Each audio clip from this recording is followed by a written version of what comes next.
Chhatrapati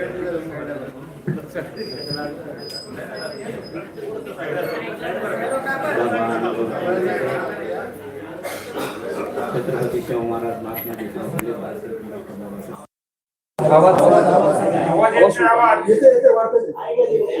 Bharat Ratna doctor Babasaheb Ambedkar, सत्यशोधक अण्णाभाऊ साठे, अहिल्याबाई होळकर या विचारांना मी पहिल्यांदा वंदन करतो.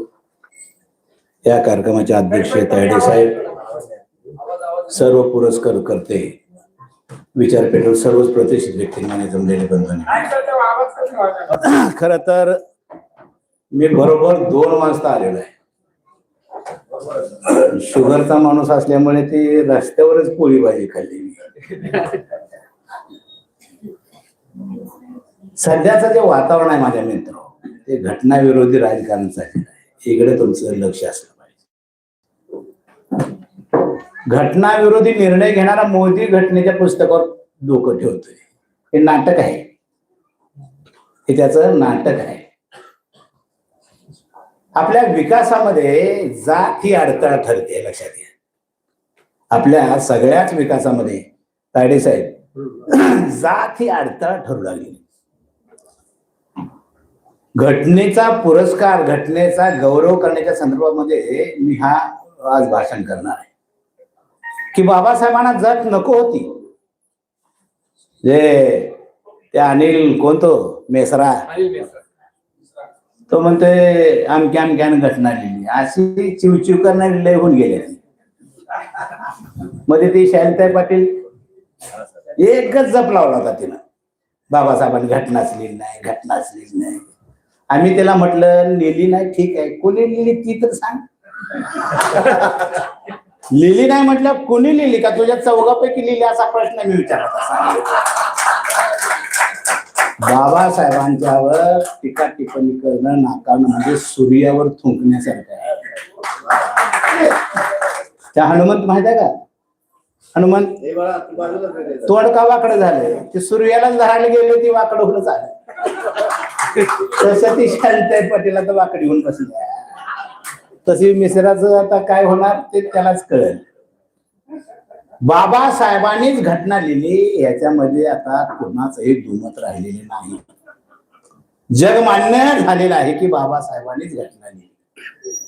पण मित्रांनो, हे खरं आहे, बाबासाहेबांनी जशी घटना लिहिली, जो मसुदा तयार केला तो आहे तसा ह्यांनी स्वीकारला नाही, हे खरं आहे. बाबासाहेबांनी जो मसुदा तयार केला होता तो आहे तसा स्वीकारला असता तर जगात भारत 1 नंबर झाला असता. त्याच्याले काही चुटके सांगतो, माझं भाषण संपवणार. बाबासाहेबांना जात नको होती. छत्रपती शिवाजी महाराज असतील, बुद्ध असतील, फुले असतील, शाहू असतील, अण्णाभाऊ, सगळ्यांना जातीचाच त्रास झालाय. बुद्धांना राज्याचा त्याग का करावा लागला, जातीमुळेच ना. युद्ध नको म्हटल्यानंतर या व्यवस्थेनं, वैदिक व्यवस्थेनं सांगितलं क्षत्रियाने युद्ध नको म्हणायचं नाही, म्हटलं तर त्याला शिक्षा आहे. आणि ती शिक्षा म्हणून बुद्धाला राज्याचा त्याग करावा लागला, हे लक्षात घ्या. शिवाजी महाराजांचा राज्याभिषेक का नाकारला, जात म्हणूनच ना, शूद्र म्हणूनच नाकारला ना, जात म्हणून नाकारला. फुलेना कशामुळे त्रास झाला, जात म्हणून झाला ना, का नाही. बाबासाहेबांना कशामुळे त्रास झाला, जात म्हणून झालाय ना. आणि अण्णाभाऊ काय शिकले नाही, जात म्हणूनच शिकता आलेलं नाही. की जात नाकारण्यासाठी बाबासाहेबांनी गौतम बुद्धाचा जन्म दिलाय. पण आम्ही जातीला चिकटू नाही, जात डोक्यातून जायला तयार नाही. जातीचं समर्थन हे ब्राह्मणांचा फायदा आहे. जातीचं समर्थन म्हणजे कोणाचा फायदा आहे, ब्राह्मणाचा फायदा. आणि तिकडून गाणी आल्यात आता जातीवर, जातीचं स्पिरिट वाढवणारी गाणी आली का नाही. जी जात बाबासाहेबांनी नाकारली त्या जातीची गाणी आपली पोरं गाऊ लागलेत, कशी जात संपणार. म्हणून बाबासाहेबांना ह्या देशामध्ये जात नको होती. म्हणून बाबासाहेबांनी एक मसुदे तयार केले, त्याच्यामध्ये 3 मसुदे महत्वाचे होते. एक आर्थिक स्वातंत्र्याचा मसुदा, सामाजिक स्वातंत्र्याचा मसुदा आणि हिंदू कोड बिल. हे 3 मसुदे पास झाले असते तर या देशात जात शिल्लक राहिली नसते मित्रांनो. काय होतं ते मसुदे? बाबासाहेब आर्थिक मसुद्यामध्ये असं म्हणत होते, त्या देशाची संपत्ती राष्ट्राच्या मालकीची करा. देशाची जमीन असेल, पैसा असेल, सोनं असेल, अनेक वर्षानंतर स्वातंत्र्य मिळालंय, त्या स्वातंत्र्याचा आस्वाद प्रत्येकाला घ्यायचा असेल तर संपत्तीचं राष्ट्रीयकरण करा. एकदा संपत्तीचं राष्ट्रीयकरण झालं, सरकारच्या मालकीची जमीन झाली, सरकारच्या मालकीचं सोनं झालं, सरकारच्या मालकीचं पैसे झालं, तर सामाजिक स्वातंत्र्य म्हणजे बाबासाहेबांनी सांगितलं तर त्याचं फेरवाटप करा. आणि जर संपत्तीचं राष्ट्रीयकरण त्याचं फेरवाटप झालं तर बाबासाहेब म्हणत होते, कागदावर जात लिहायची नाही, फक्त भारतीय लिहायचं. कल्पना करा, प्रत्येकाला 50-50 एकर 2-2 किलो सोनं, 1-1 कोटी पैसे आला तर कशाला पाहिजे होते आपणाला आरक्षण? पण ह्या प्रस्तावाला सगळ्यांनी विरोध केला, की ते विरोध करणारे अजून सुद्धा जिवंत आहेत, अजून आहेत, आणि ते आता केंद्राच्या सत्तेत आहेत आणि महाराष्ट्राचा मुख्यमंत्री आहे. आर्थिक स्वातंत्र्याचा मुद्दा नेहरूंना पटला होता. राष्ट्राच्या संपत्तीचं राष्ट्रीयकरण, फेरवाटप करायचं हे नेहरूंना पटलं होतं. नेहरूंनी मान्य केलं होतं. पण एक दिवस रात्री 12 वाजता नेहरूंचा बाबासाहेबांना फोन आला, मिस्टर आंबेडकर, आर्थिक स्वातंत्र्याचा मसुदा पास होत नाही, तो जर पास केला तर मला भांडवलदार गोळ्या घालून मारतील. मग बाबासाहेब म्हटले, जर संपत्तीचं राष्ट्रीयकरण जर फेरवाटप करत नसाल तर मग आम्हाला रिझर्वेशन पाहिजे. हा रिझर्वेशनचा मुद्दा इथं आला. बाबासाहेबांनी फार, बघा ते आता सगळी पुस्तकं बाहेर पडलेत, पानावर ह्या चर्चा आहेत. बाबासाहेब म्हणले आम्हाला रिझर्वेशन पाहिजे. का? पिढ्यान चाकरीवर आणि भाकरीवर आम्हाला राबवलंय. साळ्यानं साळकी करायची, बैत्यावर जगायचं, माळ्यानं मालकी करायची, बैत्यावर जगायचं, ढोरानं डुलकी करायची, बैत्यावर महारानं मालकी करायची, बैत्यावर जगायचं. मग अशा सगळ्या बैतेकरांनी सेवा केली, त्यांना घर बांधू दिलं नाही, सोनं घेऊ दिलं नाही, पैसा साठवू दिला नाही. ही लाचारी, ही गरिबी, हे दारिद्र्य त्या तुमच्या व्यवस्थेमुळे आले, त्याची नुकसान भरपाई म्हणून आम्हाला रिझर्वेशन पाहिजे. हा मुद्दा पास झाला. जे जंगलावर उदरनिर्वाह करत होत्या अशा जाती बाबासाहेबांनी एकत्र केल्या, त्याला शेड्यूल ट्राईब म्हटलं. त्यांना 7.5% आरक्षण बाबासाहेबांनी दिलं का नाही? ह्या देशातल्या सगळ्या अनटचेबल कास्ट बाबासाहेबांनी एकत्र केल्या. शेड्यूल कास्टचा बेस अनटचेबिलिटी आहे का नाही? अस्पृश्य जाती एकत्र केल्या, त्याला शेड्यूल कास्ट म्हटलं. आणि या शेड्यूल कास्टला 13% बाबासाहेबांनी आरक्षण दिलं. आणि मग बाबासाहेब पुढे म्हटले, ह्या देशातले ओबीसी, सामाजिक, शैक्षणिक, आर्थिकदृष्ट्या मागास आहेत, त्यांना सुद्धा घटनेच्या माध्यमातून आरक्षण द्या, असा आग्रह बाबासाहेबांनी धरला. तर सरदार वल्लभभाई पटेल म्हटले, मिस्टर आंबेडकर, बीसी केलं, बीसीचं काढून घेतले, ओबीसी काय लावले? बाबासाहेब म्हटले, ह्या देशातले साडी, माळी, तेली, तांबडी, कुष्टी, न्हावी, दंगल, सुतार, लबार, कुंभार, गावातले 12 बलुतेदार हे सुद्धा सामाजिक, शैक्षणिक, आर्थिकदृष्ट्या मागास आहेत. साड्यानं सारखी करायची, बैतल माळ्यानं मालकी आहे. ओबीसी सुद्धा सामाजिक, शैक्षणिक, आर्थिक मागास आहेत, त्यांना सुद्धा आरक्षण द्या. पटेल नाकारत होते. आणि मग बाबासाहेब पटेलना म्हणाले, मिस्टर पटेल, तुला ओबीसीची परिस्थिती माहित नाही, मला माहित आहे, देऊ नको. पण मी सांगतोय ती परिस्थिती त्यांची आहे की नाही हे शोधण्यासाठी घटनेत कलम कर, तरतूद कर. हा मुद्दा पास झाला मित्रांनो. आणि या देशातले ओबीसी सामाजिक, शैक्षणिक, आर्थिकदृष्ट्या मागास आहेत नाही शोधण्यासाठी घटनेत 340 कलम आलं, ओबीसी साठी आलं. आणि तिसरा बिल होतं हिंदू कोड बिल. काय ते बिल होतं?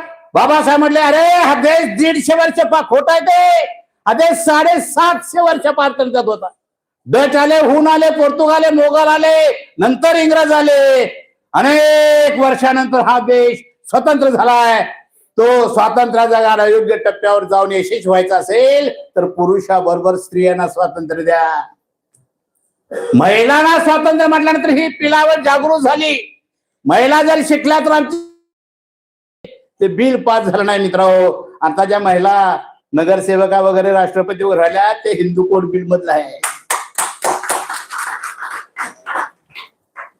ओबीसीचं रिझर्वेशन आणि महिलांचं आरक्षण या 2 विषयावर बाबासाहेबांचं भाषण त्या सभागृहामध्ये होतं.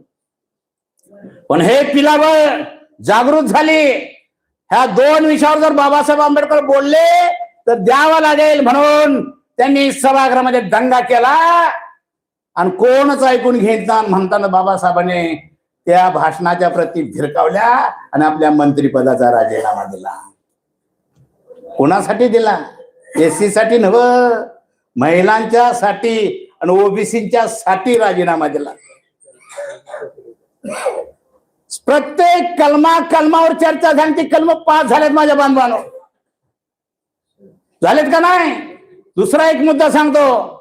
ही पिलावळ म्हणत होते तिकडे पाकिस्तान तर इकडे हिंदुस्थान, तिकडे पाकिस्तान तर इकडे हिंदुस्थान देशाचं नाव द्या. बाबासाहेब म्हणले नो, मी माझी घटना धर्मनिरपेक्ष आहे. आपल्या देशामध्ये अनेक धर्माची माणसं राहतात. जर या देशाचं नाव हिंदुस्थान ठेवलं तर ख्रिश्चनांनी काय करायचं, मुस्लिमांनी काय करायचं, बौद्धांनी काय करायचं, जैनांनी काय करायचं, लिंगायतींनी काय करायचं? नावासाठी पुन्हा देश तुटेल फुटेल. ते बिल, ते मत बाबासाहेबांनी नाकारलं आणि या देशाचं नाव भारत आणि इंग्रजीमध्ये इंडिया आलं. तरी सुद्धा आमच्यातली माणसं सुद्धा बोलताना हिंदुस्थान हिंदुस्थान म्हणतात. आम्ही जर हिंदुस्थान म्हणून लागलो तर ते पण म्हणणार करा हिंदुस्थान. झाल्या ना चर्चा त्याच्यावर? हा हिंदुस्थान नाही, हा भारत आहे. इंडिया इंडिया कट केलं त्यांनी. आता तिथपर्यंत आले ते. पुन्हा असं मत झालं तिकडे हिरवा तर इकडे भगवा, राष्ट्रध्वज करा. आग्रह झाला होता त्यांनी. बाबासाहेबांनी न अनेक झेंडे रंग आहेत आपल्या देशामध्ये. हिरवा आहे, निळा आहे, पिवळा आहे, पांढरा आहे, सगळं रंग आहे. भगवा राष्ट्रध्वज झाला तर रंगासाठी पुन्हा देश तुटेल फुटेल, दंगल होईल. बाबासाहेबांनी तो भगवान नाकारला आणि देशाचा राष्ट्रध्वज तिरंगांमध्ये अशोक चक्र मारलं. तो आपला राष्ट्रध्वज आहे. पुन्हा एक बिल पुढावलं. त्या देशाचं राष्ट्रगीत कोणतं पाहिजे? त्याने आग्रह धरला होता वंदे मातरम. आता त्याने प्राथमिक शाळेमध्ये जी.आर. काढलाय वंदे मातरम. नाकारलं पाहिजे आपण ते. बाबासाहेबांनी ते नाकारलं. बाबासाहेब म्हटले ओट आणि वाचलं. अरे म्हटले वंदे मातरम हे एकाच धर्माचं गुणगान गाणार आहे. जर आपण ह्या धर्मनिरपेक्ष देशामध्ये सगळ्या धर्मियांच्या समोर जर एकाच धर्माचं गुणगान गाणू लागलो तर पुन्हा देश तुटेल फुटेल. ते गीत नाकारलं आणि बाबासाहेबांनी राष्ट्रगीत म्हणून जन गण मन स्वीकारलं. ते फार महत्वाचं आहे. जर हिंदुस्थान झाला असता तर इथल्या मुस्लिमांना, नायर साहेब कुठे, इथं प्रचार करता आला नसता मुस्लिमांना, इथं बौद्धांना प्रचार करता आला नसता, इतर धर्मियांना बाहेर पडता आलं नसतं. अरे त्या देशाचं नाव भारत असताना, धर्मनिरपेक्ष घटना असताना तरी सुद्धा आमच्या मुस्लिमांना मारू लागलेले आहेत. मारू लागलेत का नाही? मटण खाल्लं म्हणून मारायला लागल्यात. ह्याच्या बाचं मटण असल्यासारखं. खाण्याचं, बोलण्याचं, मत मांडण्याचं ह्या प्रेम्बल मध्ये आहे का नाही? काय खावं, काय प्यावं हे त्याचं स्वातंत्र्य आहे. काय बोलावं ते त्याचंच स्वातंत्र्य आहे. काय कुणाची कशी पूजा करायची त्याचंच स्वातंत्र्य आहे. त्या सगळ्या स्वातंत्र्यावर हे गदा आणू लागलेले आहेत आणि आम्ही शांत आहे. ह्यांनी राम काढलाय. आता खोट सांगतात म्हणे बाबासाहेबांच्या पहिल्या वेळेस म्हणून रामाचा फोटो होता. खोटा आहे ते. राम आमचं दैवत आहे का? कुलदैवत आमचं आहे का? जो काही मराय गाडा असलं देव आहेत आमचं सगळं. काळ इद्रगडी सगळं आम्हाला दिल्यात आणि म्हणतात देखणार राम स्वीकारा. काय स्वीकारा? गणपती आहे ना त्यांचा, का स्वीकारा? आमचा राम राज्य जर आलं तर मुंडकी राहणार नाहीत. हे लक्षात घ्या. शंभुकाचा वध केला की नाही रामानं?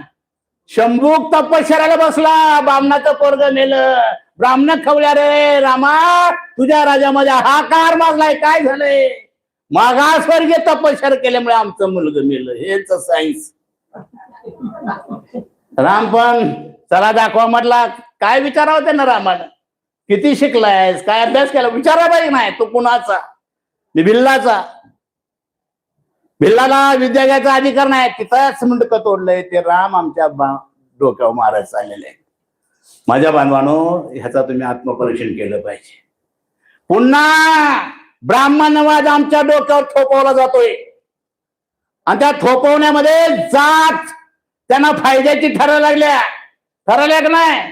प्रत्येकाच्या डोक्यात जात आहे, जात त्यांच्या फायद्याची आहे.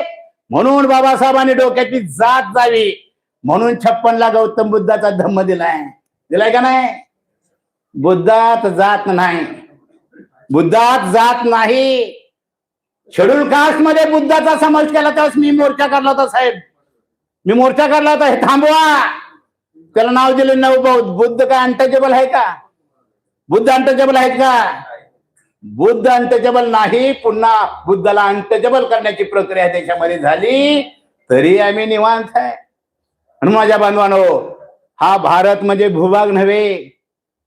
3.5% ब्राह्मण, 12.5% मराठा, 52% ओबीसी, 13% एससी, 7.5% एसटी, 10-12% अल्पसंख्याक, असा भारत आहे. आणि हा भारत 15 ऑगस्ट आणि 26 जानेवारी 2 दिवस महत्वाचे आहेत.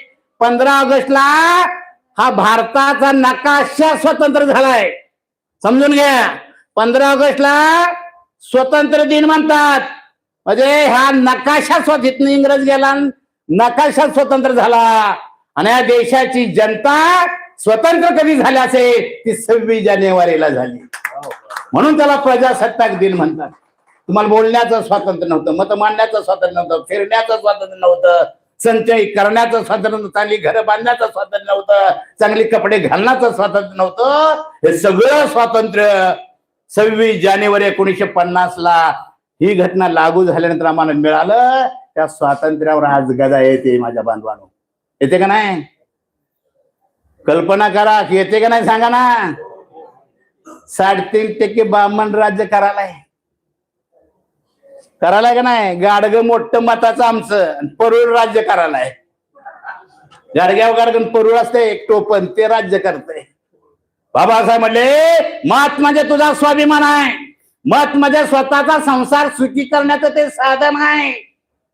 असं एक मत कमी पडत ग्रामपंचायत सदस्य होत नाही, सरपंच होता येत नाही, महापालिकेचा नगराध्यक्ष, नगर सेवक होता येत नाही, आमदार खासदार होता येत नाही नव्हे, पंतप्रधान एक मत कमी पडत होत नाही नव्हे, ह्या देशाचा राष्ट्रपती सुद्धा एक मत कमी पडत होता येत नाही. सर ताकदीचं मत तुम्हाला दिले आणि आमच्या हातात आले कटोर. दे की किती दिवस मागायचं. जात अतिशय मारक ठरल्या माझ्या बांधवानो. आपण जे सत्कार करतोय ते जात म्हणूनच करतोय साहेब, अध्यक्ष साहेब. तो कुठं काम करतोय ह्याचा विचार आम्हाला नाही. आला जातीचा घालमाल, अरे कुठं काम करते ते, कुणाचं काम करतोय ह्याचा तर विचार आपण समाजाने केला पाहिजे ना. मातंग समाज ढोबळ्याला की घाला मार, का मांगाचा आहे म्हणून मांग. आता ढोबळे बीजेपी मध्ये काम करायला ना. रग पाहिजे बाबासाहेबांच्या रक्ताची तुमच्यामध्ये. जो बीजेपीला मदत करतो त्याला मी मतदान करणार नाही, त्याला समाजात सुद्धा येऊ देणार नाही. हे ज्यावेळेस म्हणाल त्यावेळेस खरं आम्ही आंबेडकरवादी नाही. जातीचा घाल मार, का मंत्री आहे काय तर मिळते म्हणून. बाबासाहेबांना खूप मिळवता आलं असतं, आलं का नाही? खूप मिळवलाच असतं. बाबासाहेबांनी सगळ्या लाट मारल्या तुमच्यासाठी आणि तुम्ही बीजेपीचे तिकीट महत्व पळालाय सर. देऊ मत, पण त्या बीजेपीने काय केलं तो इतिहास तर मांडा ना साहेब. मी जरा ह्याच्यावर बोलतोय, माना ना इतिहास. काय केलं त्या बीजेपीनं? सरांनी एक विषय काढलाय, टच केला त्याला. 15,000 प्राथमिक शाळा बंद झाल्या. 15,000. अरे अमेरिकेमध्ये एका विद्यार्थ्यासाठी रेल्वे जाते, रेल्वे. आणि ह्यांनी क्रायटेरिया लावलाय 20 विद्यार्थ्याच्या पेक्षा कमी विद्यार्थी असतील तर ते शाळा बंद. अशा 15,000 शाळा बंद झाल्या. 20 लाख पोरं शिक्षणापासून वंचित राहिली आणि सगळे शिक्षक सरप्लस झाले. कुणाच्या शाळा होत्या? वाड्या वस्तीवर पाड्यावर आमची पोरं शिकत होती. त्या पोरांना म्हणे शहरात जाऊन शिका. रे एसट्या नाहीत काय गावामध्ये? पोरं कसं जाणार शहरात? शिक्षणाची नाळ तुमची तोडायची आहे.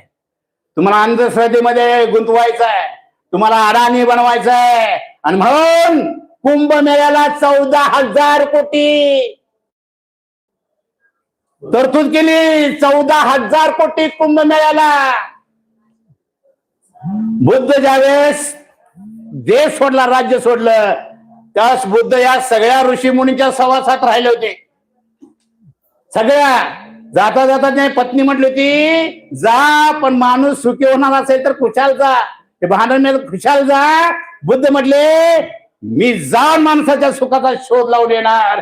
त्या काळातल्या सगळ्या ऋषीमुनींच्या सहवासात बुद्ध राहिले, सिद्धार्थ राहिले, माणसाच्या सुखाचा शोध लागला नाही. काय ऋषी त्या काळात जटा वाढलेले, गडी एका ठिकाणी बसलेले, खांदा त्याला. आणि तो राजकुमार म्हणाचा, ह्याच्या शरीराला शांतता नाही, त्याने माणसाच्या सुखाचं मला काय सांगणार.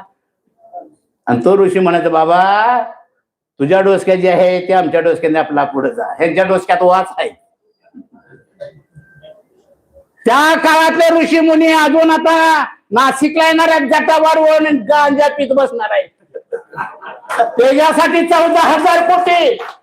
आणि सायन्स परिषदेला पैसे मागायला गेले, पैसे नाहीत म्हटले, देऊ तर 100 कोटी देऊ. आणि कुंभमेळ्याला 14,000 कोटी. कुठं न्यायचा देश? कोण करतं हे सगळं? तुम्ही शिकणारच नाही. शिकायला गेला तर तुमची सगळी दारं बंद होत चाललेत, आरक्षण बंद होत चाललंय. मी त्या लातूरला गेलो होतो, वसतिगृहामध्ये 2 वर्ष पोरांना कपडे नाहीत, विद्यार्थ्यांना वसतिगृहामधल्या बूट नाहीत, वेळच्यावर जेवण मिळत नाहीत. हे सगळं जाती जातीमध्ये फूट पडायची, धर्माधर्मामध्ये फूट पडायची, एकाला दुसऱ्याच्या अंगावर न्यायचा, आंब्याना आंबा पाडायचा धंद हे करू लागलेले आहेत. आणि आम्ही मात्र बेसावध आहे. घटनेचं संरक्षण करायचं कसं व्हायचं? दारू पिऊन होईल का? होईल का? गांजावरून होईल का? रे आदर्श म्हणून बाबासाहेबांना प्रश्न विचारला होता पत्रकारांनी.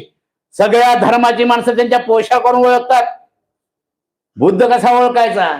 बाबासाहेब म्हटले, बुद्ध वर्तनातून ओळखायचा. आपलं वर्तन बुद्धाचं असलं पाहिजे.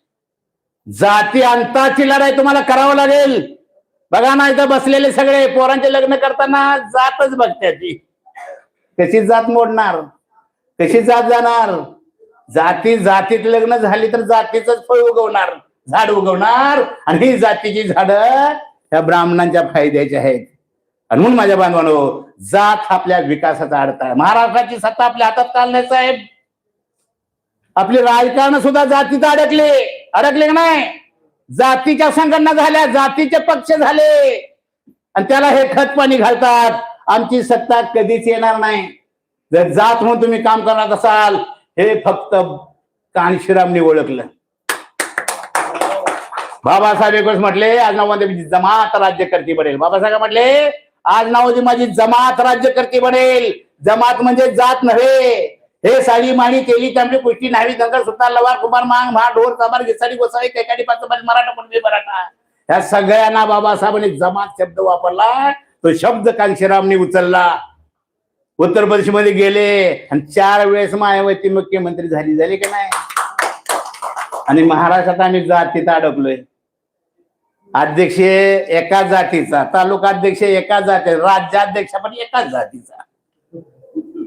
जातीची कोंडाळी फोडल्याशिवाय सत्ता आपली बहुजनाची येऊ शकत नाही.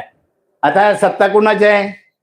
124 आमदार आहेत मराठ्याचे. कुणाच्या हातात आहेत? फडणवीसच्या हातात आहेत का नाही? आणि आमचं गडी आणि तिकडे चालल्यात काहीतरी मिळेल म्हणून. समाज गोंधळाय साहेब. समाज मेंढरासारखा असतो. नेता जाईल तिकडे समाज जात असतो. नेता जर भकलला, नेता जर चुकीच्या दिशेने गेला तर समाजानं काय करायचं? दोष समाजाचा नाही, दोष आमचा आहे, नेत्यांचा दोष आहे. रे दलित पॅंथर ग्रीनिज बुकामध्ये नोंद झाली, मोर्चाची झाली का नाही? ग्रीनिज बुकामध्ये नोंद झाली. पण नेत्यांचे पाय चुकीच्या ठिकाणी गेल्यामुळे समाज ठप्प आहे, बाहेर पडना झालाय. उत्तर प्रदेश मध्ये राम मंदिर आणि बाबरी मशिदीचा वाद निर्माण झाला. बाबरी मशीद पाडली का नाही?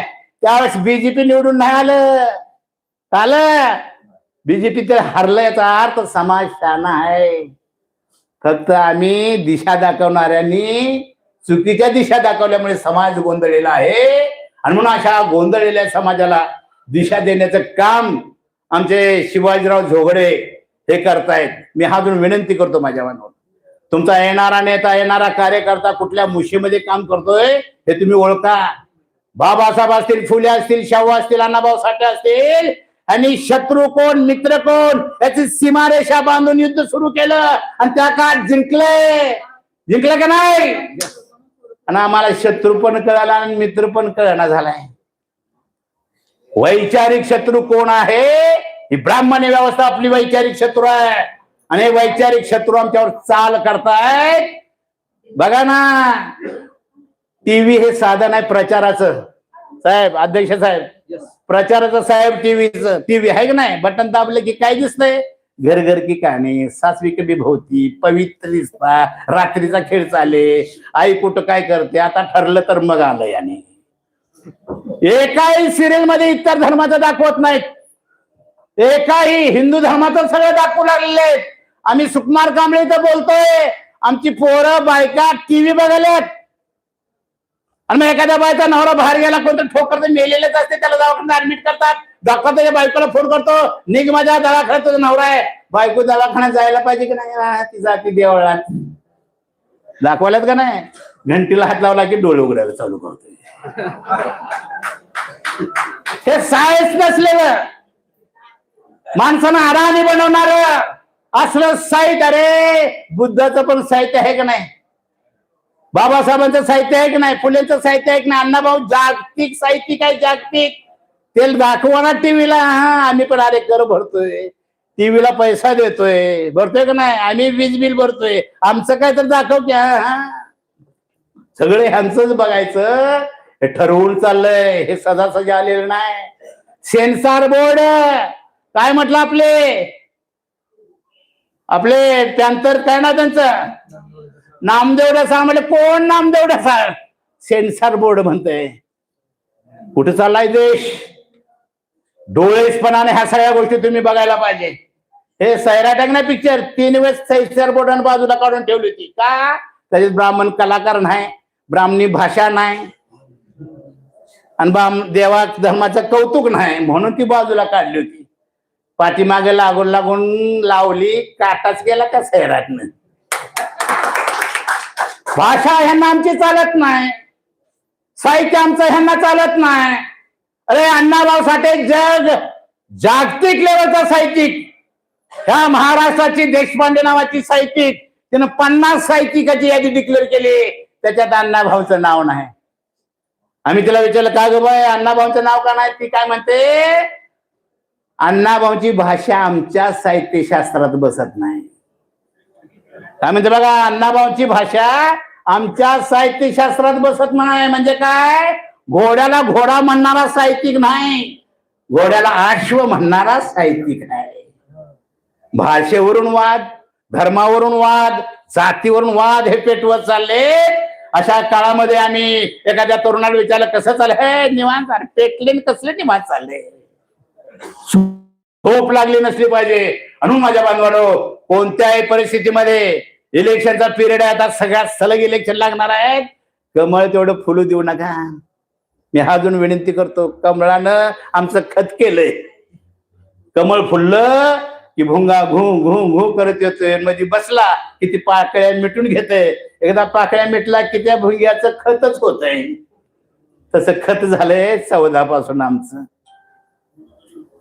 हा ना, कॅबिनेट मध्ये मी जातीची नावं घेतली, त्या कॅबिनेट मध्ये एक तर आमचा माणूस आहे का? सांगा ना, नावाला तर आहे का? संरक्षण मंत्री सुद्धा मराठ्याला दिले नाही. त्यांचा संरक्षण मंत्री काय म्हणतोय, राफेल उडवताना लिंबूच ठेवलाय, उडव म्हणला राफेल.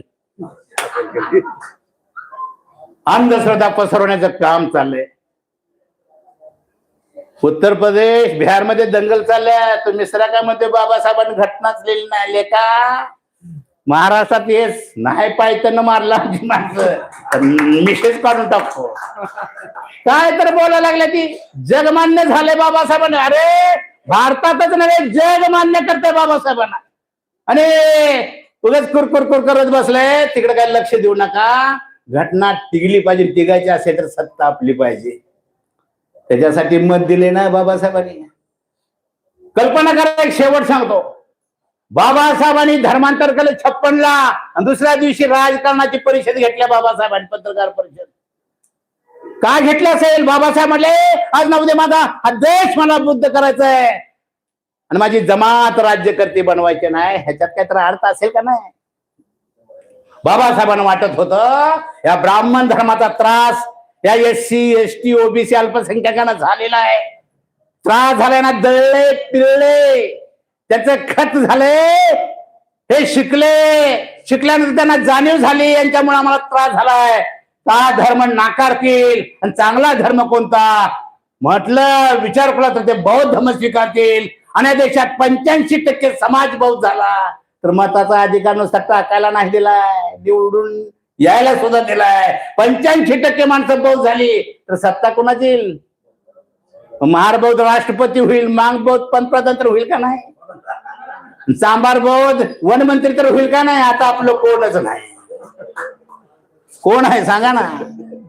सगळी त्यांचीच धुनी धुवायची. ती धुनी धुणारे आपल्यातली कोण कोण आहेत याची सुद्धा तुम्हाला जाणीव झाली पाहिजे. त्यांना नाकारण्याची भाषा तरुणांनी केली पाहिजे. जर आपला आहे म्हणून आम्ही जर हार घालत राहिलो तर समाज म्हणणार हेच बरोबर आहे. अध्यक्ष साहेब बरोबर नाही? आपला म्हणून जातीचा म्हणून त्यांचं आपण स्वागत करत राहिलो तर समाज म्हणणार हेच बरोबर आहे. तेव्हा तरुणांनी बौद्ध धर्म कसा वाढेल आणि राजकारणाच्या माध्यमातून सत्ता कशी येईल या दोन विषयावर आपल्याला काम करावं. त्याचाच बाबासाहेबांनी गाडा सांगितला होता, रथ सांगितला होता. एक चाक धम्माचं, दुसरं जात राजकारणाचं. ते सगळं आता खिळखिळीत झालंय.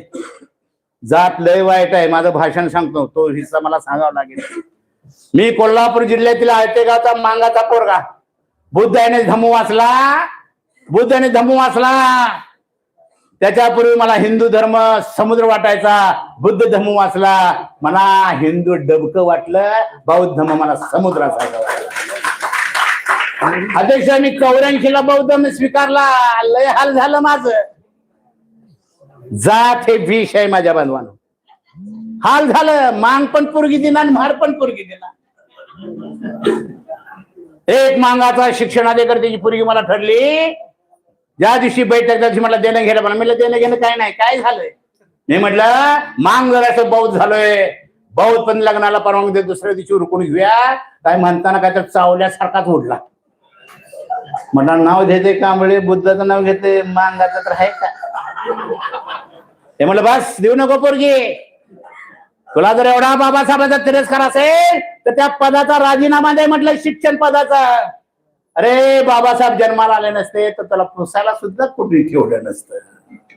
आणि इथं लय शिकलेले ना सांगतो, लय देखणायचा, लय शिकलाय म्हणून नोकऱ्या लागलेल्या नाहीत. काय साहेब? लय शिकलाय, लय नोकऱ्या, लय देखणाय म्हणून कोण नोकरीला घेत नाहीत. रिझर्व्हरच आहे. ओपन वर कोण घेते आम्हाला? आणि मग त्यांनी नाकारलं. मग बौद्धाकडे वळलो. एक फरडा व्यक्ती आमच्या शहरात सांगलीला भाषण ऐकलं, वाटलं जमलं तर चळवळ उभी राहील. डायरेक्ट मागणी घातली. ती म्हणजे दुसऱ्या दिवशी घरी या. दुसऱ्या दिवशी घरी गेलो तर तिचा बाप दांडका घेऊनच बसला होता. लेका आम्हाला फसवतोय. म्हटला पाहुणा तुझ्या गावात आम्ही फोन केला, तू महाराजांना म्हणा मांगाचा आहे. कसं बाबासाहेबांचं स्वप्न साकार होणार? कोण हे मोडणार? कोण जातीचा अंत करणार? आणि म्हणून द्या मुला मुलींना स्वातंत्र्य, करू द्या त्यांच्या निवडीनं लग्न. बाबासाहेबांनी मला मुलगी असती तर मी मांगाला दिली असती. म्हटलं ना बाबासाहेब, मांगाला दिली असती. बाबासाहेबांनी मांग महाराजच्या 14 परिषदा घेतल्या होत्या. बाबासाहेबांचं स्वप्न होतं किमान हे दोन समाज तर एक होऊ दे, एक झालं तर सत्ता घ्यायचीला. पण त्या दोन समाजामध्ये काड्या टाकायचं काम चाललंय. दिसला मांग फिटला, आता फुगलाच घडी. आणि महाराड गेला की गाडी रुतलीच. महाराला अशुभ, मांगाला शुभ मानल्यामुळं ह्यात मांगा महाराज काय भांडण आहे हो? का राज्याचं भांडण आहे, का देशाचं भांडण आहे, का जमिनीचं भांडण काय आहे? दोघे गावाच्या बाहेर, दोघे मोठच बोलतात आणि दोघे मोठ्याच खातात. पण तंग आहे. वाद मिटवा. आणि हे वाद वाढवायचं काम कोण करतंय? त्याला नाकारायचं काम आपल्याला करावं लागेल. आणि म्हणून महाराष्ट्रभर मांगा महारामध्ये धुई कशी पसरेल याच्यासाठी ते जातीवादी धर्मांध प्रयत्न करू लागलेले आहेत. आणि आम्ही ते सांगायचा प्रयत्न करू लागलेला आहे. आपण माणूस आहे. आपण महार नाही, मांग नाही, ढोर नाही. आपण माणूस आहे. बुद्ध होणं म्हणजे माणूस होणं. आणि माणसाच्या सुखासाठी माणसानं माणसाची कसं वागावं हा सांगणारा विचार म्हणजे गौतम बुद्धाचा धम्म आहे. माणूस कधी होणार आपण माणूस झालेला नाही. आज सुद्धा आपण जातीत अडकलोय. मला निमंत्रण देण्यासाठी शिवाजीराव झोडगे आणि त्यांच्या पत्नी आल्या. खरं तर त्यांचा सत्कार केला पाहिजे. सगळ्यांचा झाला, त्यांचाच राहिलाय. अशी माणसं सांगलीला आली, बसनं आली आणि मला बुद्धभूषण पुरस्कार, बुद्ध म्हटल्यावर मी होकार दिलाय. नाही तर महार पुरस्कार असता तर मी आलोच नसतो. महान पुरस्कार असता मी आलोच नसतो. त्या जाती मोठ्यांचं काम ह्या निमित्तानं प्रत्येकाने डोक्यात धरावं. आणि माझ्या आया बहिणींना, आमच्या वयस्क लोकांना सांगतो, मुला मुलींना द्या स्वातंत्र्य, करू द्यात लग्न, मोडलं तर बघू की नंतर, पण करू द्यात. ह्या बाबासाहेबांनी इंटरकास्ट मॅरेज करायचं म्हणून दुसरं लग्न केलंय, गरज म्हणून नव्हे. ह्या ब्राह्मण व्यवस्थेला छेद द्यायचा होता म्हणून बाबासाहेबांनी दुसरं लग्न केलं. ही ब्राह्मण व्यवस्था नाकारची म्हणून बाबासाहेबांनी पाण्याचा संघर्ष केला. ही ब्राह्मण व्यवस्था मुळासकट उकळून टाकायची म्हणून राम मंदिराचा संघर्ष केलाय बाबासाहेबांनी. मंदिराची गरज नव्हती, पाण्याची गरज नव्हती, पण ही व्यवस्था काय ही जगाला कळायला पाहिजे, जगाला समजावी. आणि त्याचा फायदा बाबासाहेबांना तुम्हाला झाला. ह्या देशामध्ये सायमन कमिशन आलं. कशाला आलं? कुणाला कसं स्वातंत्र्य द्यायचं त्याची मुलाखत घ्यायला आलं. त्यावेळेस गांधीजी रुसला, म्हटला जे बोलायचं ते माझ्याशीच बोलायचं, मी नेता आहे देशाचा, मला विचारूनच कोण इंग्रज ऐकणार. पण त्या सगळ्या दंग्यामध्ये सूट बूट कोट टाय घालून बाबासाहेब सायमन कमिशनच्या समोर जाऊन मुलाखत दिली का नाही? नारद नग्न गांधी आम्हाला विरोध करत होता. लाला पत्र मेले त्याच्यामध्ये संघर्षात, आणि ते म्हटले आता आम्हाला इथे काम करून तुम्ही तिकडे या. आणि मग पहिल्या गोलमध्ये पैसे दिला, 100 पत्र आली. सगळ्या जातीच्या मध्ये नेते होते, 100 आली. माणसं गेली 99च. एक रुसला गांधी, ते म्हणायचे मलाच विचारून सगळं करायचं. बाबासाहेब पहिल्या गोलमेज परिषदेला गेले.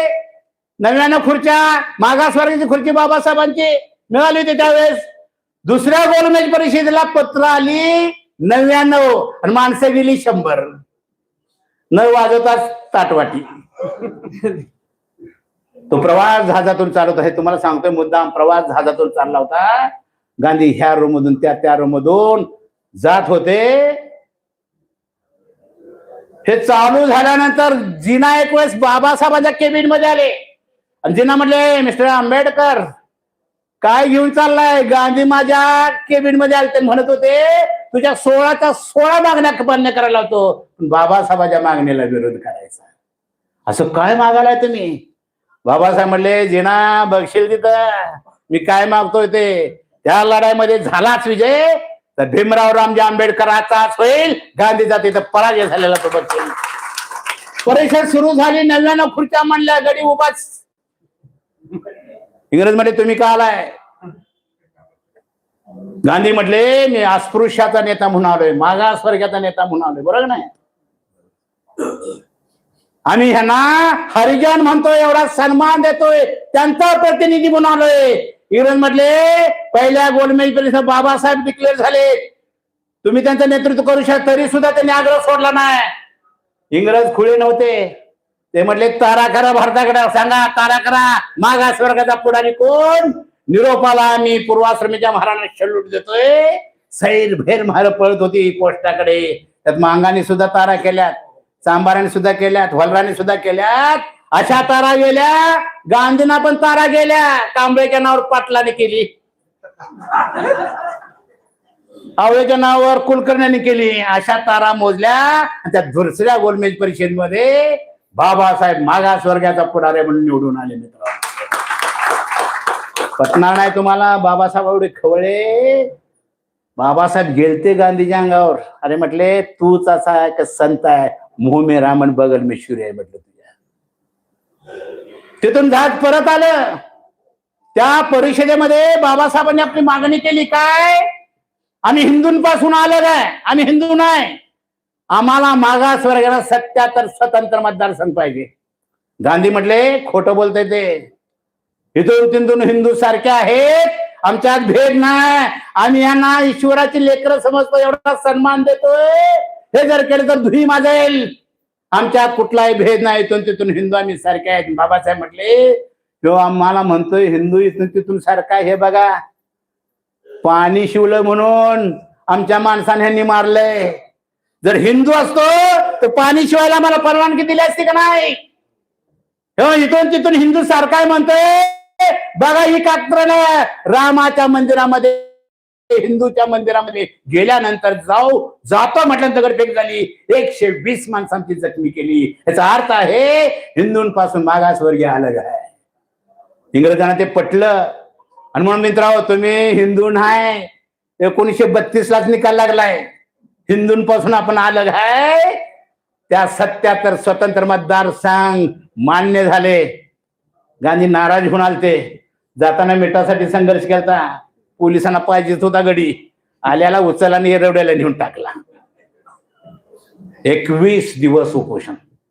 कशाचं उपोषण? 32 उपोषण केले गांधींनी, केले का नाही? कधी मागासवर्गाच्या हिताचं उपोषण नाही, शेवटचं जे केलं ते आमच्या विरोधात केलं. 1 दिवस झाला, 2 दिवस झाला, असं 20 दिवस केले. ह्यांची पिलावर जमले. मिस्टर आंबेडकर तुमचं जे काय मत आहे ते सभेत येऊन मांडा.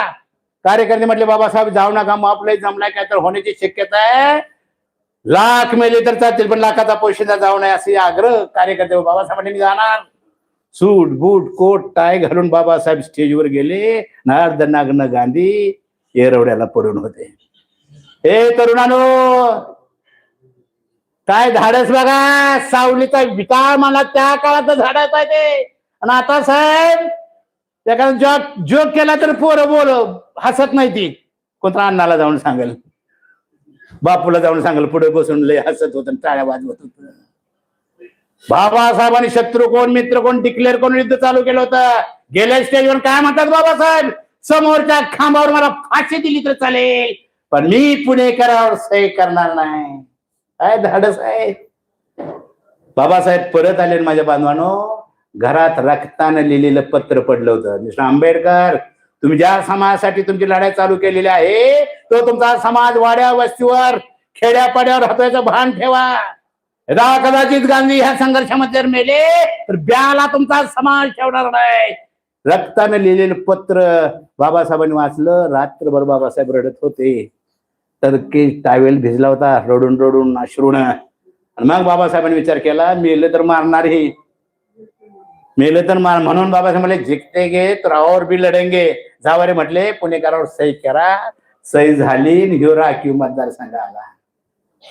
एवढा शिव सांगतो, माझं भाषण संपवत. 77 स्वतंत्र मतदारसंघ काय होते, एका मतदारसंघामध्ये 2 खासदार निवडून जाणार. त्या मतदारसंघातल्या उमेदवारांना मागासवर्गानं 2 मताचा अधिकार, सवर्णांना 1च मताचा अधिकार.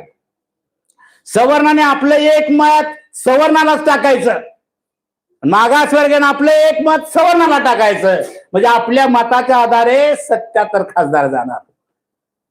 राहिलं 1 मत मागासवर्गाच्या, सवर्णाचा विषय संपला.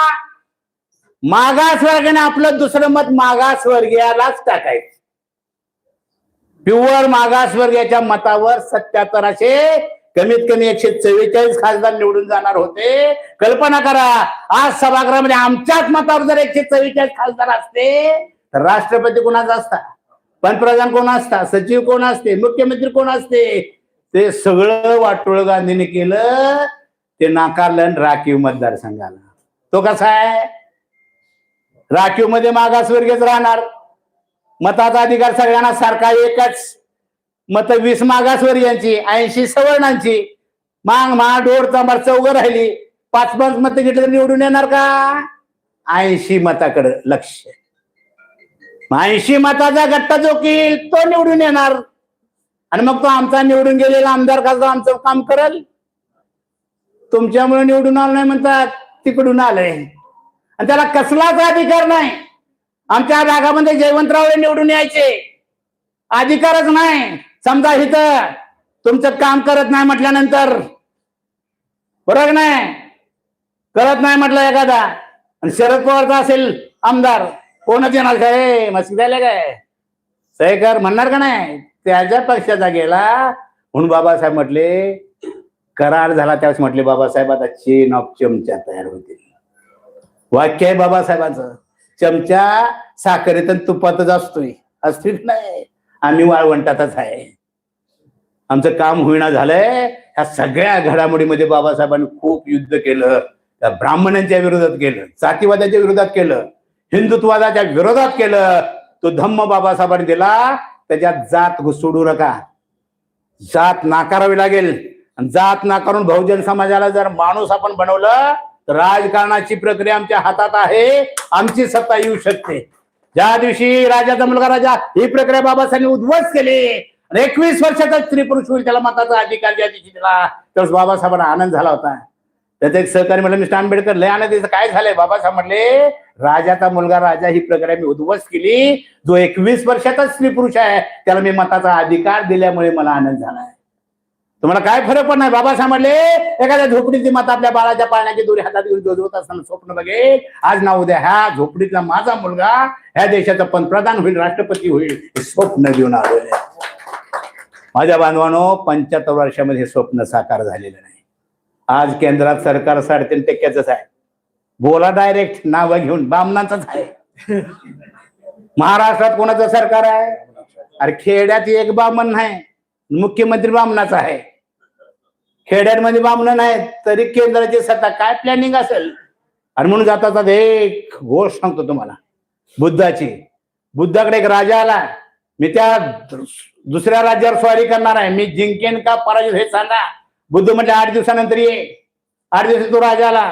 बुद्ध म्हटले धाडसच करू नको, तुझा पराजय ठरलेला आहे. तो राजा खवळला, त्याच्या दसपट सैन्य माझ्याकडे आहे, दसपट भूभाग आहे, दसपट दारुगोळा आहे, तो 1 दशम सुद्धा माझ्या नाही, आणि तो कसा जिंकेल? बुद्ध म्हटले अरे तुझा अभ्यास केला आणि त्याचा अभ्यास केला. तो 1 दशांश असेल पण किमान महिन्यातून 4 वेळेस बसतोय, चर्चा करतोय, प्लॅनिंग करतोय, कागदाचं प्लॅनिंग करतोय, काम वाटून घेऊन कामाला लागतोय. आणि तुझा अभ्यास केला, तू बसतच नाहीस, नुसताच मोठा आहेस. चर्चा नाही, प्लॅनिंग नाही, काम वाटून देत नाही. जो समाज, जो घटक वारंवार बसतो, प्लॅनिंग करतो, काम वाटून घेतो, त्याला हरवणं एवढं सोपं नाही. त्या उदाहरणामध्ये हे संघवाले बसलेत, 12 महिने 24 तास प्लॅनिंग करू लागलेले आहेत आपल्या विरोधात. आणि आम्ही मात्र निवांत आहे, जातीत आहे, जातीचाच विचार करत बसलोय, आमच्यातच भांडत बसलोय. त्याच्यामुळे राजकीय सत्ता आमच्या हातात येऊ शकत नाही आणि हा देश बुद्ध होऊ शकत नाही. व्हायचं असेल तर वारंवार अशा बैठका, वारंवार अशा सभा संमेलन, वारंवार असं प्रबोधन. काय झालंय तिथं बसलेले तरुण कुठं आहेत? सभागृहात तरुण किती आहेत? तरुणाला आपल्याकडे प्रोग्राम नाही साहेब.